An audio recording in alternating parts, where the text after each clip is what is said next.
Shahar markazidan uy qidiryapmiz. Sebzor, Ganga, Yunusobod, Taxtapul atroflaridan Taxtapulga kelganmiz. Taxtapul masjidigacha 300 metr, katta ko'chagacha 200 metr. Shundoq yo'ldan kirganingizda o'ng qo'lda keladi.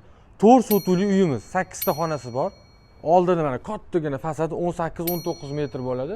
Buzib tashlab turib, ikkita kottej qursangiz ham zo'r variant bo'ladi. Bolalaringiz ham mana eshikdan chiqadi, bemalol o'ynashadi. Mashina o'ti bezovta qilmaydi. Birinchilikni emas asosiysi. Xo'p, sizlar bilan hozir shu uyimizdan ishlarini ko'rsatamiz. Va xo'rozlarni qaranglar, qop-qora ekan bor-ku. Rosa yoqdi, yoshligimizda shunaqa boqardi. Qarang, hovlisi ham juda ham chiroyli, fayzli ekan.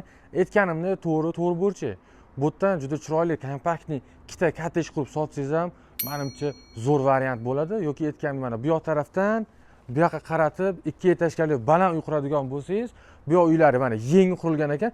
Ikki yoq taraflama bir-biriga qaragan uy bo'ladi.